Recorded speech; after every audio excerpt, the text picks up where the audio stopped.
Halo bos, selamat petang, selamat petang. Saya Mr. Pang. Hari ini kita kedai pun ada masuk yang kereta ni. Baru sampai aja. Puspakom belum Puspakom belum. Okey, tahun 2018 Nissan S-Ray 2.0 punya, 2.0 punya ini Nissan S-Ray. Lepas tu dia sebiji SUV lah, tapi dia boleh duduk 7 orang. Macam MPV. Okey. Harga jual 38,800 sahaja. Kalau cash. Kalau loan bulanan anggaran 6 tahun. Bukan, 8 tahun. 8 tahun boleh bulanan full loan lah. 600 boleh dapat. Lepas tu dia punya tayar pakai Continental lah. Tahun 2024. Okey, dia pakai UC6 SUV punya tayar. Debar sikit punya. 360 kamera. Biar ada reverse punya time baru ada nampak. Dalam macam ni. Dia tepi pintu, handle semua cantik.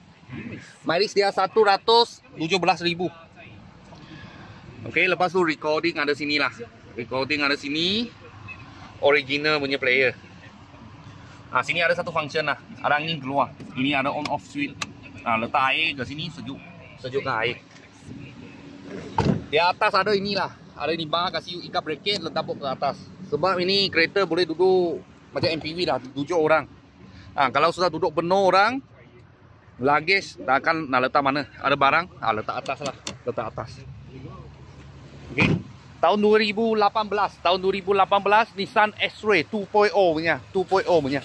Harga jual 38,800 sahaja. Kalau full loan bulanan 600. Ikat bank lah 8 tahun. Kalau bos-bos dan kawan-kawan siapa tengah cari satu kereta SUV. Nissan ada brand sikit punya lah. Tak mau Proton ke. Kita sini ada sebiji baru sampai aja. Kalau ada apa murah-murah kita, saya akan video lagi. Thank you bos, thank you.